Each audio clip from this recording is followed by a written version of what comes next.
There are good days and there are bad days. I had a bad day a few years ago. I was doing some work around the Gority corner, and on this particular day, I was completely broke. I didn't have even a single coin in my pocket. It was getting to around 3, 4 o'clock. The clock is ticking, about time to go home, and I don't have fare which I could use to get me home. So I began to reach out to some of my friends, sending them text messages, sending them inbox messages from Facebook. Those days there was no WhatsApp. And it was getting to 6 o'clock and no one had sent me money. So I said, I'm not going to sleep in this office. I have to find a way of getting home.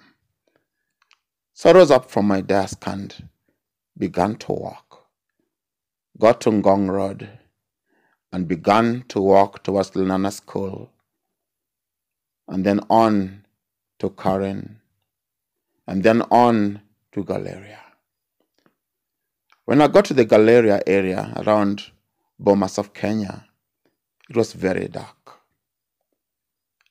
And I began walking towards Ongatarongai. And I knew that to my left was East Nairobi National Park. And I became so scared.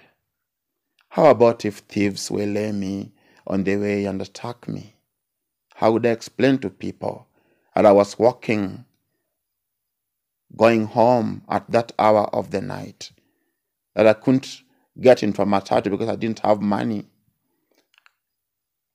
So I walked a little, getting towards the valley just after Brookhouse School.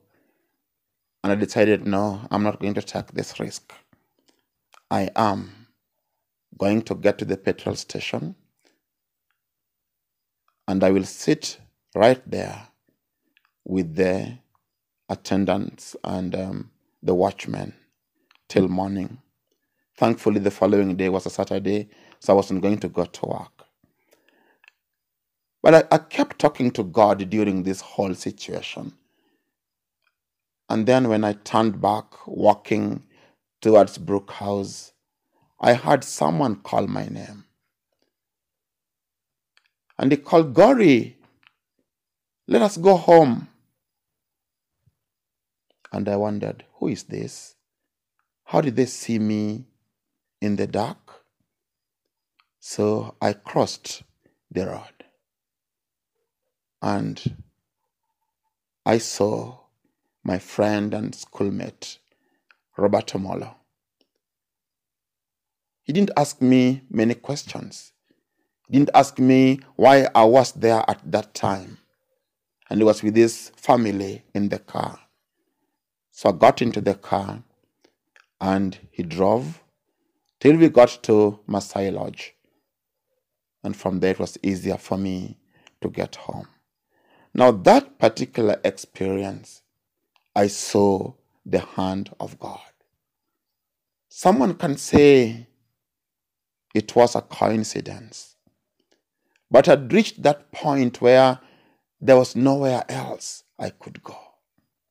No one else could help me. I could not help myself. And I said, I'm gonna sleep at the petrol station. But God sent someone. Normally when people are driving on the other side of the road, it's very unlikely that they will see somebody, more so in the dark. But God sent my friend Robert. And Robert saw me. And Robert called me. And he brought me to a safe place from where I could easily get home. Now we live in a difficult world. A world where many of us wonder if God even exists. Many of us wonder if the word of God is true. Through these experiences, we confirm God is true. I am Fred Gorey. Have a good night.